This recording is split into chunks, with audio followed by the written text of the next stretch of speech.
Okay, that brings us to open forum, and we have added a 30-minute portion of open forum to our council meetings. I say that because I do have several cards for citizens to speak, so I did want to note that it's at 5 after 6 we will begin the rest of our meeting and then delay the rest of open forum till the end of our meeting. But you certainly will have an opportunity to speak at the end of the meeting if you don't make it within the 30 minutes allotted at this point.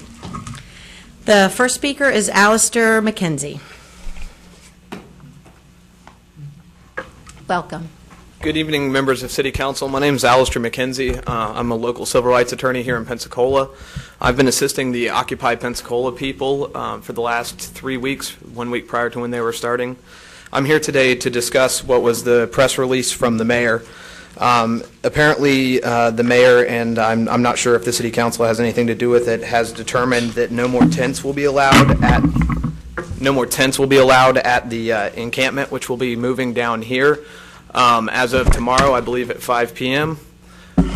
We've been looking at what the city was saying was regarding Section 817 of the Code of 1968, which is the current code, that if there's to be a variance allowed for the no camping ordinance, which has been waived, mind you, twice already by the city, that it must be authorized by a resolution of the City Council. So I propose two things here. First is that you raise an order of new business this evening and vote on a resolution allowing for a waiver of the no tent ordinance so that they may place tents up here at City Hall without facing tickets, which will be given out by the Code Enforcement Bureau if they're not allowed to. Second, I would also argue with regards to that the Code of 1968, which includes this language authorized by the resolution of the City Council, is inapplicable in the new system of government you have, which is the strong mayor system. I think that given under the old system, it would be applicable. However, in this system, it would not. Lastly today, what I want to talk to you about is the First Amendment of the United States. The First Amendment of the United States protects people's right to assembly, speech, and conduct. In several instances, we've seen cases such as Tinker versus Des Moines and Brown versus Louisiana, which have protected symbolic conduct.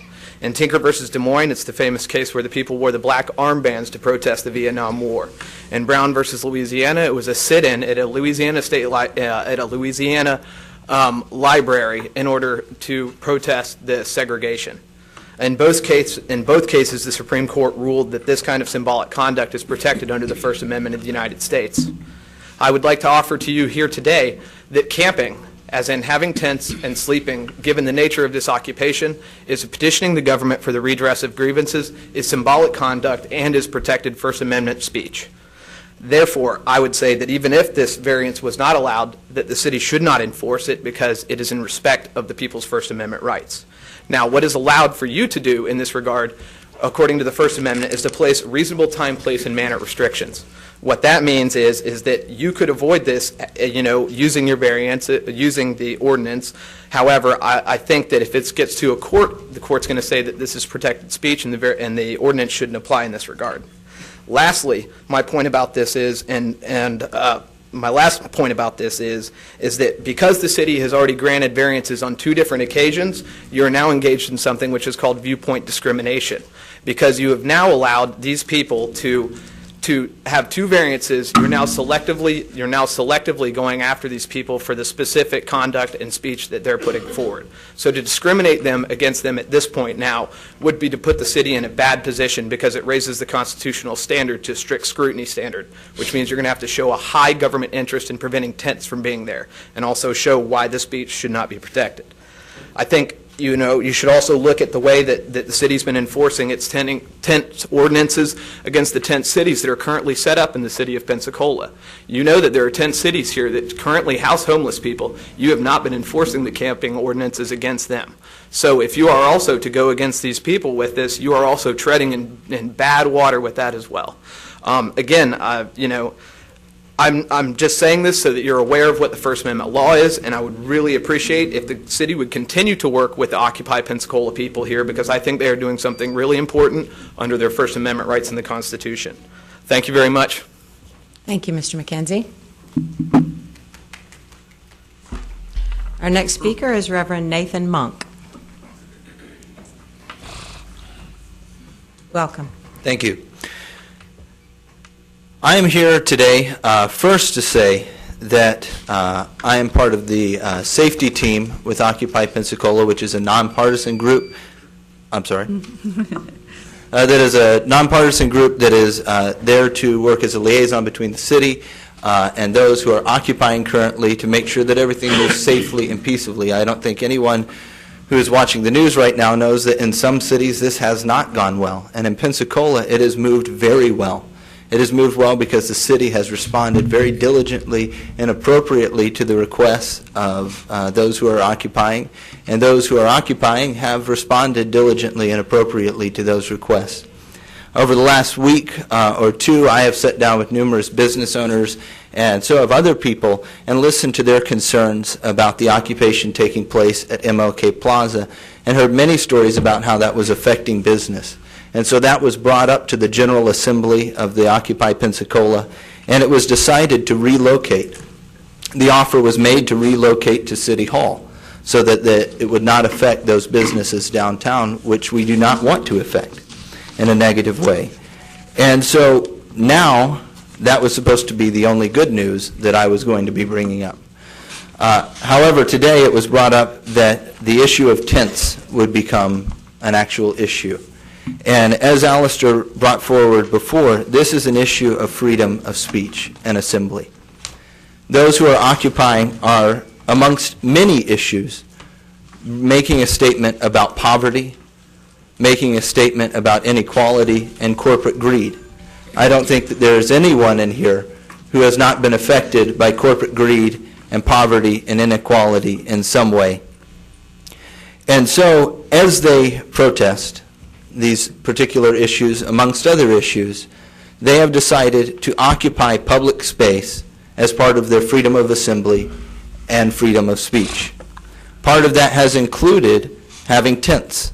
Some of those people have brought tents because that is what they live in, because they are impoverished. Some of them have brought tents symbolically to show solidarity with those who are in poverty. So there are both those who are in poverty that are protesting using tents, and there are those who are well-to-do that are protesting using tents. But to say that tents cannot be used, by my estimation, would be the same as restricting signs or other ways of showing your support for a particular movement. Other cities have allowed this to happen, and I believe that Pensacola should continue to allow it to happen as it has. It is my understanding that this was brought forward by a singular member of this council saying that the mayor did not have the right under this old ordinance to be able to grant that permission. Now, I don't think it's any secret where I stood on the issue of the new charter. However, we now live under the new charter, and the new charter gives the mayor the power to be able to make executive decisions like he has already made. And I believe that this particular attempt to usurp the mayor's power is inappropriate and uncalled for, and is negatively affecting people's freedom of speech and the cordiality that has gone on between the city and those who are occupying. The city and those doing business in the city made a request, a reasonable request, that people move from MLK. The occupation heard that request, and now we are being met with a roadblock.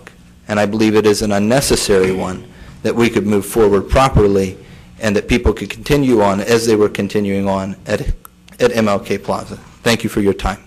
Thank you. Our next speaker is Mike Kilmer. Hi. Welcome.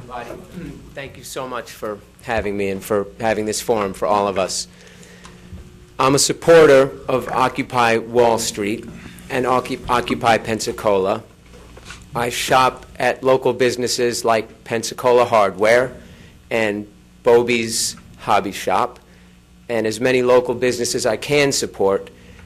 The legislation that existed after the Great Depression would not have allowed businesses like Walmart and Home Depot to get as big as they've gotten, big enough that they could probably buy and sell this city from under us. The movement is trying to have the government take back the power from the banks and gigantic international corporations. I think the mayor's office and probably all of you and everyone here sees this. This is an international movement that's in over 82 countries, and it needs everyone's support. Most of the people on the streets as part of it are young and need the wisdom and encouragement of the people that are better educated and better experienced. We've had a lot of time already, so I won't take any more. Thank you. Thank you, Mr. Kilmer. Thank you for coming back down. Quiet, please. Our next speaker is Nicholas Alford.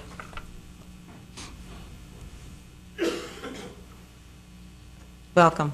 Thank you very much for having me. I just wanted to say one thing, that as far as the ideology behind the Occupy Wall Street movement, this is about the 1%. The 1% of corporate control that is an umbrella overseeing everything else, controlling everything we do. And as far as I see, the city of Pensacola, including all the council members here today, are not part of that 1%. As far as I see it, the whole city of Pensacola is part of the 99%. And that's all I wanted to say. Thank you. Thank you. Our next speaker is Stephen Palin. Sorry, I can't pronounce the last name.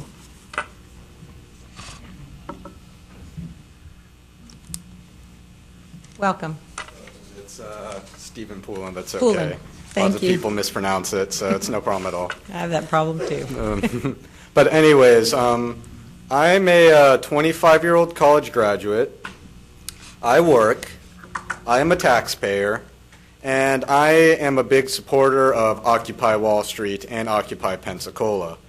What we've been seeing here for the past 1.5 weeks has been a movement unlike what Pensacola has seen since perhaps the 1960s and the civil rights movement. It's a movement demanding more or requesting more corporate and government accountability. And this is a social and political movement unlike the city has seen, I'm sure, in a very long time. I've been working with Food Not Bombs.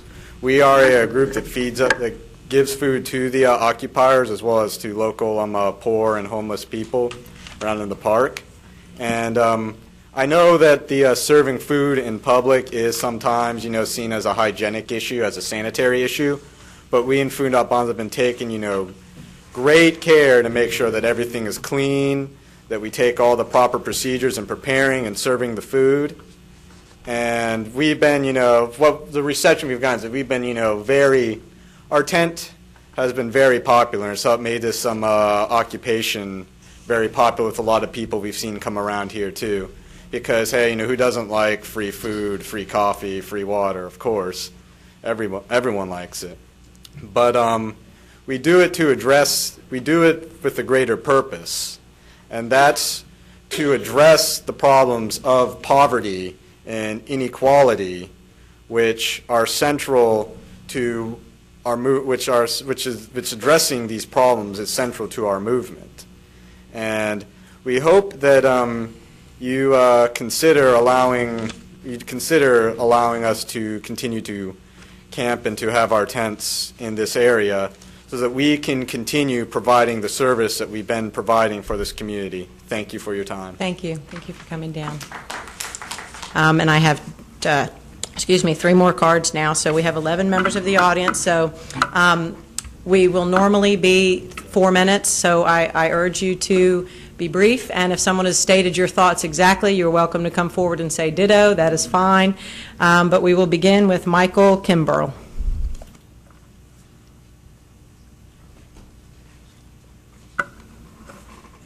Welcome. Good evening. How are y'all this evening? My name is Michael Kimbrell. I've born here, lived here my entire life. I work with an organization called Food Not Bombs that, as Stephen put quite well, we are an anti-war movement that also feeds the homeless. And since I've been at this Occupy, we have seen some of the most beautiful things I've ever seen, the generosity of the people of Pensacola bringing food. We have had basically one food sharing that has lasted 12 days. It has just been amazing, and it would not be possible without the citizens of Pensacola. And from the appearance that I've seen, it seems like the citizens of Pensacola really do support this movement. They understand where these young gentlemen are coming from, and women, sorry. And I just wanted to give y'all a bright side to it, that it actually does have some very, very good qualities. I've had great conversations with a lot of these people, and, I will end it there. Also, Saturday, I invite all of y'all to join us. We will be at Publix with a CIW protest. They are not paying farm workers down in Immokalee, Florida, decent wages, and we're going to stand up against that. And I invite y'all all to join us. It's for a very, very good cause. Y'all have a pleasant evening. Thank you. Thank you for coming. Katie Krasinski. Goodness. Well, you guys took us off guard. We were busy doing other things, and I'm not the most eloquent speaker. I would like to just tell you that I'm from this community. My great-great-grandmother, I was protesting today, donated the very first fire truck to this area. I would like to second, third, and fourth that beautiful things are happening down there. People are behind us, and we have people come through all day long, all night long. We had one gentleman driving a beautiful Mercedes who slept on a park bench and left us $500 the next day to continue what we're doing. I am not going anywhere. There are things wrong with our country that need to be addressed. We can't ignore them anymore. I will be sleeping out here with the sleeping bag if that's all I'm allowed to have, but I will be here. And the message that we're trying to get across is just get the corruption out of politics. I know it's broad, but I've never in my lifetime seen such dialogue about the corruption. I've never seen so much hope that maybe the people can once again have a voice. I know it's far-fetched, but revolutions have changed things. We have been able to make a difference. There's a lot of 6 million people have lost their homes. I have personally been affected by the oil spill, where I, first time in my life, was poor. Things are bad, and you can't shut me up anymore. I'm here to stay. This is an occupation. So thank you. I've been very proud of my city for being so open-minded. Things have not been so great around the country, but I was very proud of Pensacola. So I do think that we are a destination at this point and not a distraction. People are coming to us. I was walking through the streets of Gallery Night, and I had people I had no idea that supported me and heard what I was saying come up to me and say, we have been looking for you, and thank you for what you're doing. We have jobs. We can't go out and sleep at night. Like I said, luckily, I'm one of the few that have, we have a lot of people with jobs, but I'm one of the few that can be out there 24/7 as much as I can. I have sacrificed a lot to do this. It's not easy, but there's a lot of passion behind this. A lot of passion. And I would like you to take that into consideration whenever you make judgments on maybe our appearance or how the tents may look. We have bigger fish to fry than worrying about a way a tent looks in a park. Thank you. Thank you. Amanda Vanderwall.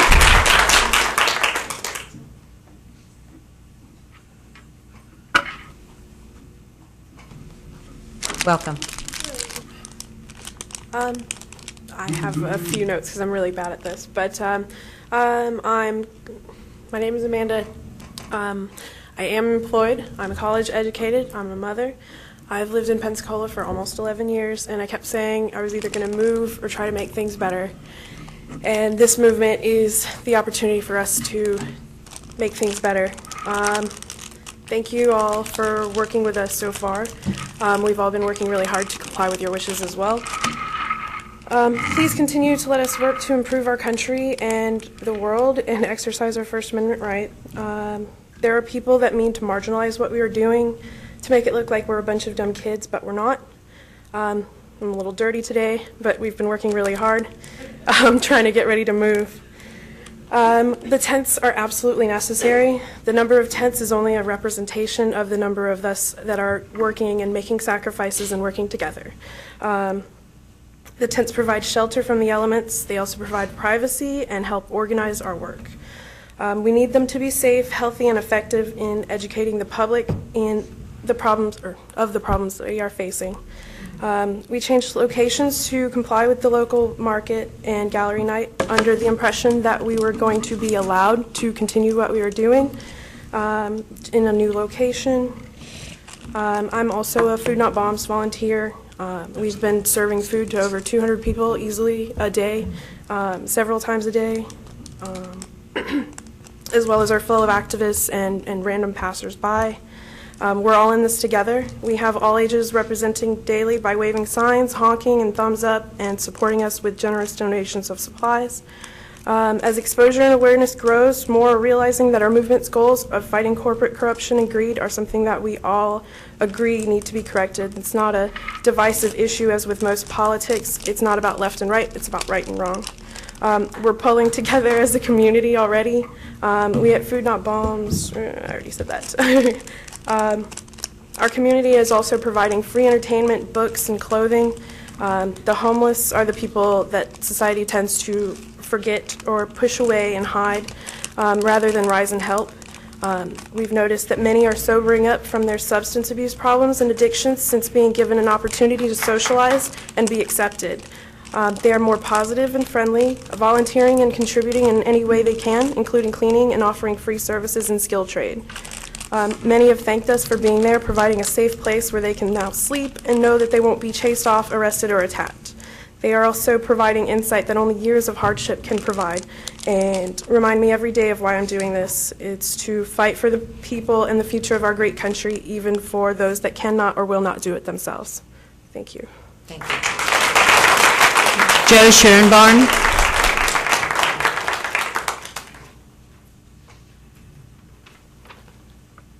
Of course, I'd have to follow that. So first, thank you for allowing me to address you guys. Most of the points I wanted to make have been touched on, but I would like to say, as Reverend Monk is, I am a member of the safety team, and one of our responsibilities is looking out for the safety and the well-being and the health of the people that have joined us. As Councilwoman Myers brought up, I truly believe that not allowing us to erect the tents and these other structures will be an absolute detriment to the safety and well-being and the health of the people that have us out there. I think that that being mentioned as a reason for us not being allowed to erect them is completely false and unfounded. We are determined to keep safe, keep peaceful, but we are going to be sleeping on the lawn out there, and I will sleep out there without a sleeping bag, regardless of what the decision is made. But I will say that we will be out there whether we have structures or not. So I would encourage you to take that into consideration, take our health and well-being into consideration when making the decision about these temporary structures. I would also like to thank the council, the mayor's office, and the PPD for all of the goodwill and cooperation that we received throughout this entire thing. I have been singing the praises of City Hall all along, and I truly hope that I can continue to do that after 5 p.m. tomorrow. Thank you. Thank you. Councilman Johnson?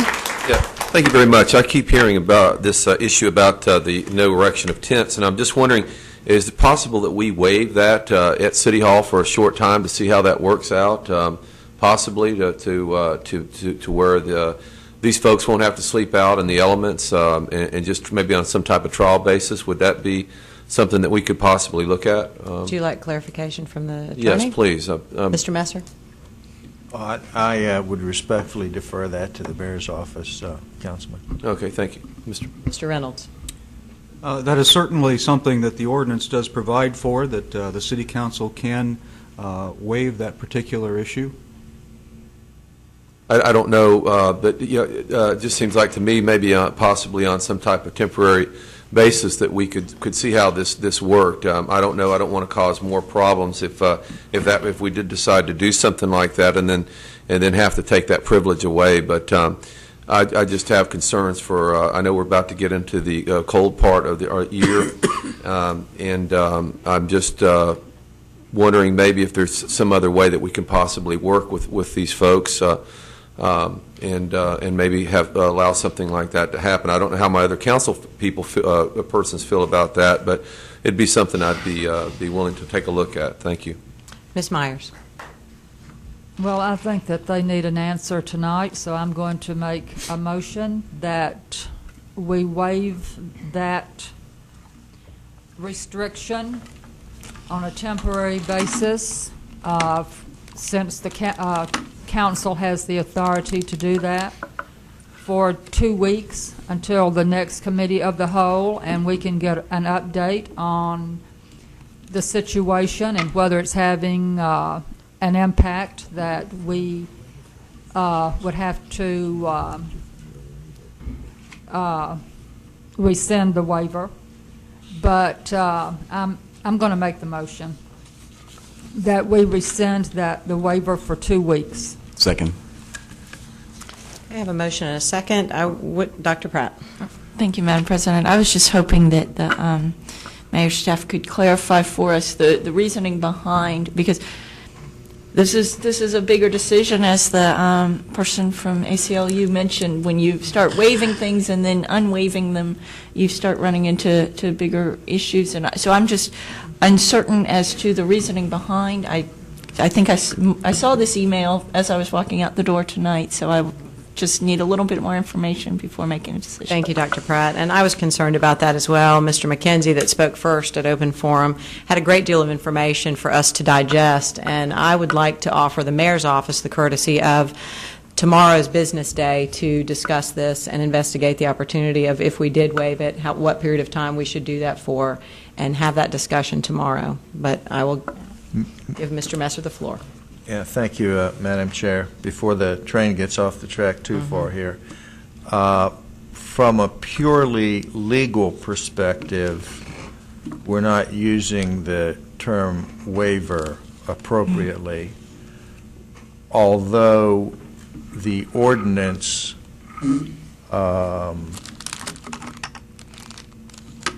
I guess rephrasing, although structures could be permitted, the ordinance should be read in the conjunctive. In other words, it needs the written permission of the mayor as well as the concurrence of the council. That's the only point I'm trying to make, that it's not a unilateral decision. Right. Thank you, Mr. Messer. And council did receive this information, the press release, at 4:30. I'm not even sure that all of council has seen it. I had not seen it till I arrived here.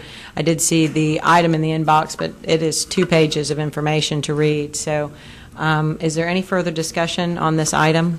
Councilman, you have very succinctly and eloquently outlined exactly what the issues are, and also that fine balancing act that, frankly, we have been able to achieve up until this point.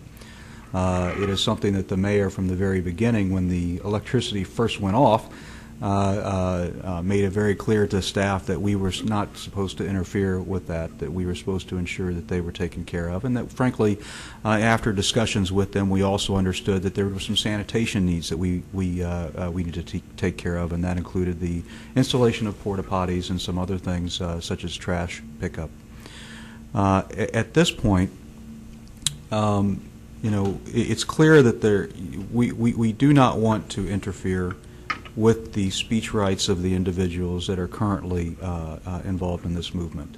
That is very important to the mayor. This issue arose because of the ordinance was pointed out to staff in the last couple of days. We've been trying to find that workable solution for everyone.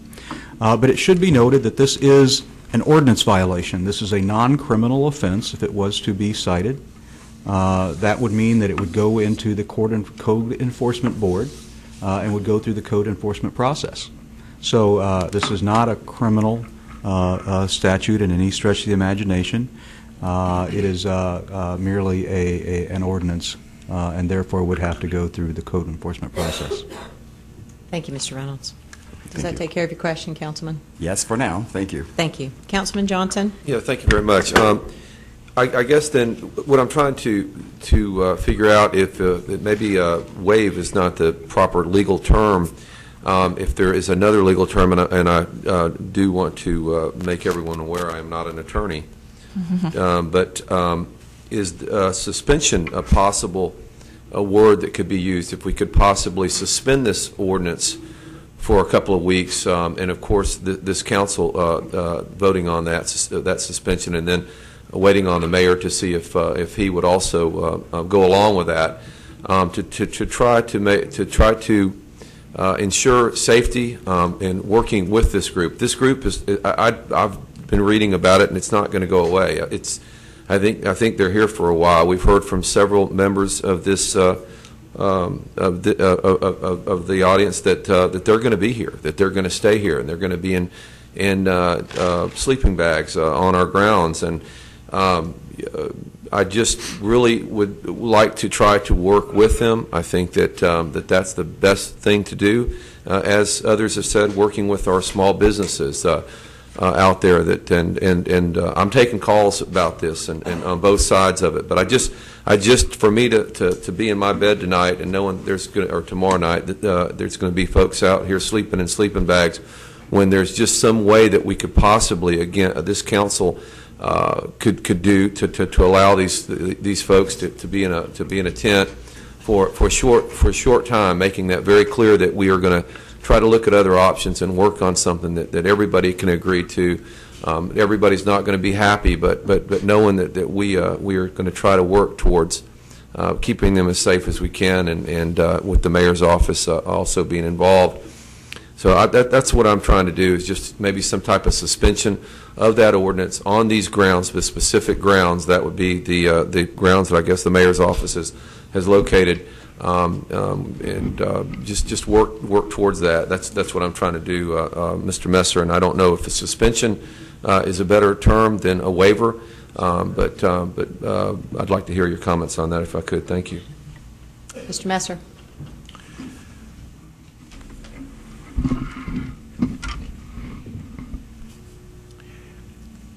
Let me try to put it in bottom line terms. Nothing can be done without the written permission of the mayor in conjunction with a resolution of this council. In other words, neither body can act unilaterally to, we can call it whatever you want, suspend, waive, forgive, renege, whatever. It takes a joint action. At this point, from a strictly legal analysis, the mayor has said no. So the ordinance permits the executive to do that without referral to the council, but to reverse it and say yes, that is to say the ordinance would not be effective, takes a joint procedure. Correlatives: horse and marriage, love and carriage, mayor and council. It's unusual because this would mark the first real effort, at least publicly, to my recollection, of a working together. But we'll have to face that reality, I suppose. Thank you. And council, I do have a member of the audience that would like to speak to this issue of suspending or waiving. I do have some new lights that have come on. Is there any issue with yielding to the citizen? Would you like to speak first or wait? I would like to speak now because I want to address Mr. Messer. Okay, Ms. Myers, you have the floor. Tonight is the first time I've seen this ordinance. And the way I read it is that the mayor, it says that council can authorize a resolution. In other words, the way I read it is that the council can authorize the mayor to give written permission. But the council tonight can vote on that resolution. And I think that it is basically a directive to the mayor to give written permission. It says that these things can't be done without the written permission of the mayor authorized by resolution of the city council. So I think that we can authorize it by resolution, And upon that, only upon that event, does the mayor then have the authority to give written permission. That's how I'm reading it. In other words, the mayor could not give written permission without authorization by the city council. No, what you just said. Thank you, Ms. Myers. Yes, sir. The member of the audience is, would you like to hold your thoughts, Dr. Pratt, Councilman Jerralds? Okay. Ms. Dubuisson. Good evening, Dottie Dubuisson, 1308 North Barcelona. And it's really been an enlightening conversation because I spoke with the mayor about this on Monday after speaking with his staff about it quite a bit earlier. And for Mr. Reynolds to reflect that the variance had only come to light, or the ordinance had only come to light in the last 2 days was a bit surprising, because attached to the letter of non-objection which the mayor's staff gave to these people was a waiver or variance of the ordinance, which you're now saying was not apparently a mechanism. I rise this evening because I objected to the mayor giving them permission to camp out on Palafox, and they have, many of them, spoken with me about it, and I explained my reasoning because of the small businesses that were being impacted, and I did not believe that Palafox was an appropriate political statement for what they were claiming they were objecting to. I felt like maybe down at the Luna Circle would have been better, or maybe out at Cortana Mall or some of the corporate places. And we've had some very civil discussion about it. And I have encouraged them to take their activities that they speak of and bring it into these chambers. So I am very pleased to see as many of them who came out tonight to speak directly with you. I would encourage this council to pass the resolution that needs to be passed so that the process that needs to be followed is being followed, and it becomes an open agreement of what this community wants, as opposed to it being left to a fifth level down member of the staff to sign off on a variance that is then 3 days later approved by the department, which is in fact how it happened. I believe in process. I have said that over and over when I come down here, and I believe in equal application of the process. So by opening Palafox Street to this protest, the mayor opened it to everyone. And I recommended to them that they ask if they weren't going to go down to DeLuna to come here to City Hall so that the mayor could experience them as all the business people were experiencing, because the complaint is about corruption in government, greed on the part of corporations and corruption. And if that is the message that needs to be sent, then it should be here where government is exercised and where the opportunity for greed exists and where the corporations who interact with our government would see the results. I personally do not believe that staying overnight on these grounds will make that much of a difference, but they apparently have a strong need to voice that, and I honor their right to have a voice of their own. I do not need to do what they do in order to express myself, but I honor their right. I did not believe that they should have electricity and porta potties and the waiver of insurance, which was given to allow them to be on Palafox Street. But when the mayor invites them to be on City Hall property, then the city can take whatever responsibilities it wants to on this property, because there are different rules for the byway that we call Martin Luther King Plaza and for the City Hall, which the mayor has the privilege regularly to allow people to use. So we are covered in a different capacity, I believe, here than we would have been on Martin Luther King. Additionally, I believe it's a safer spot because there's not traffic going by that could easily veer onto the boulevard as that could have happened on Palafox.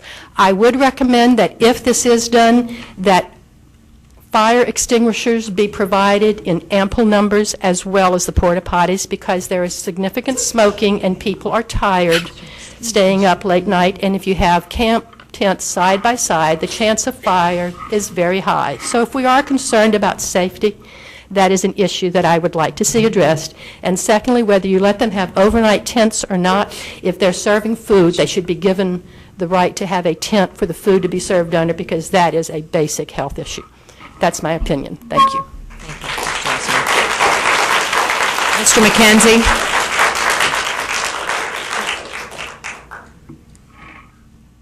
I appreciate the council's time again, and I really don't want to waste too much of your time. I know y'all have been very cooperative and helpful. I want to thank the city very much for everything that's happened so far. It's been a really cooperative effort between them and you guys.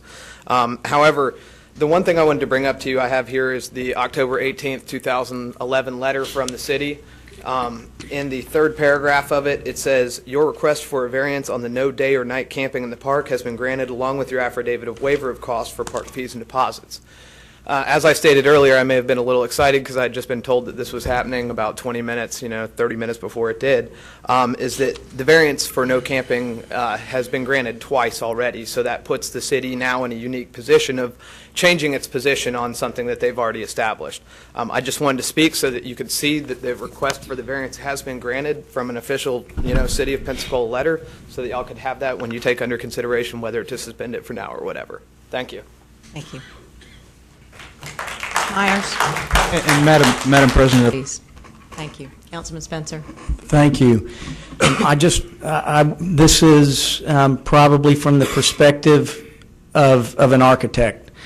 What I want to remind everyone is, regardless of your sentiment, agreement or disagreement with the message that is about political or corporate corruption, regardless of how we all feel about that, that message is subordinate in the context of the discussion we're having tonight. It is completely independent.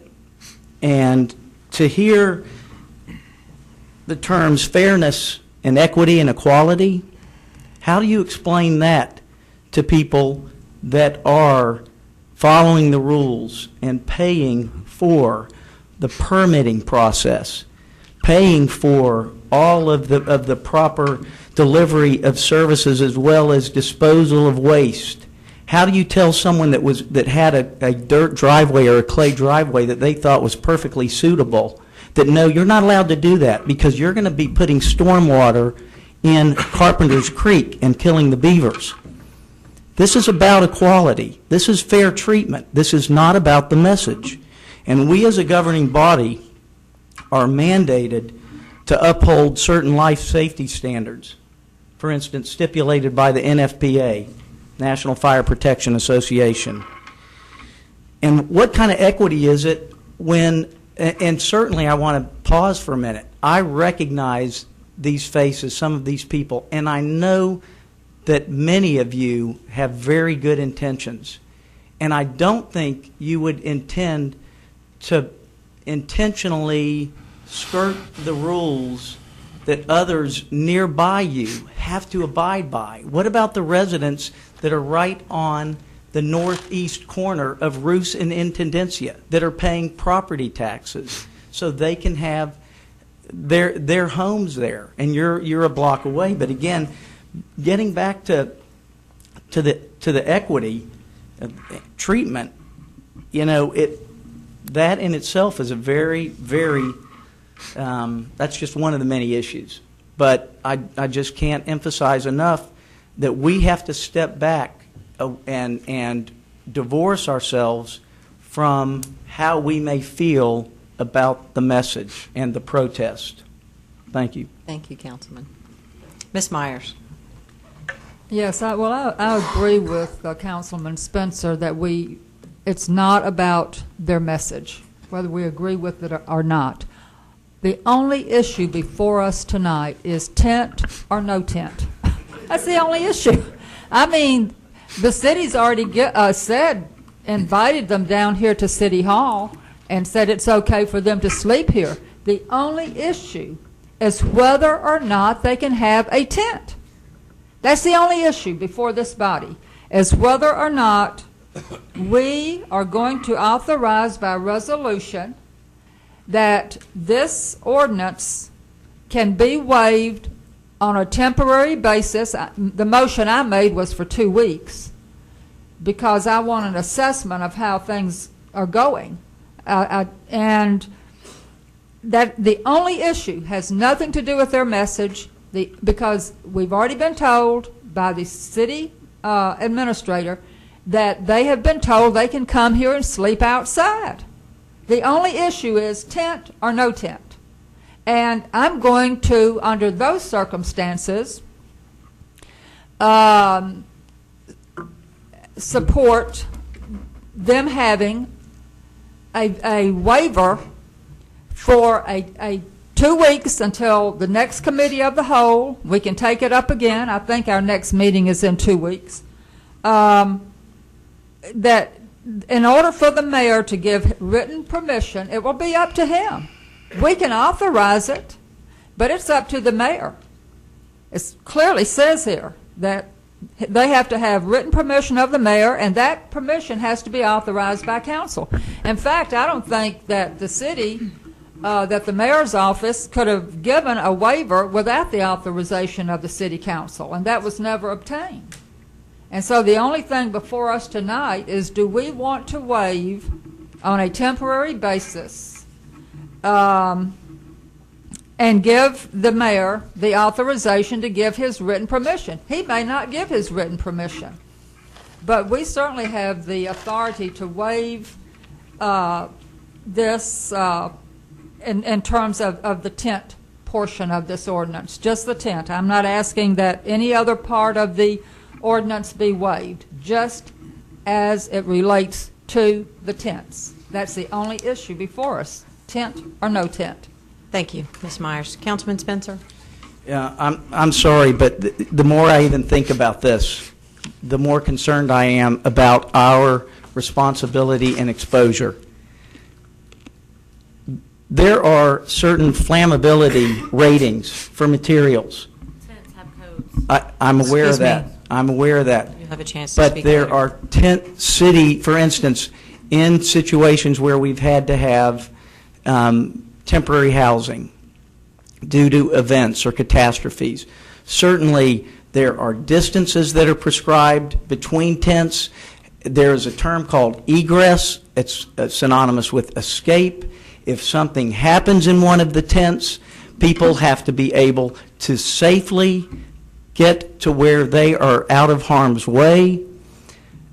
You know, the stipulation that I know I recognize someone said they are part of the safety team, and all of these things would certainly have to be addressed about no flammable materials or liquids in any tent or outside certain distances. The minute you introduce this sort of structures and tents, fellow council members, you invite a host of life safety and code stipulations that are there for a reason.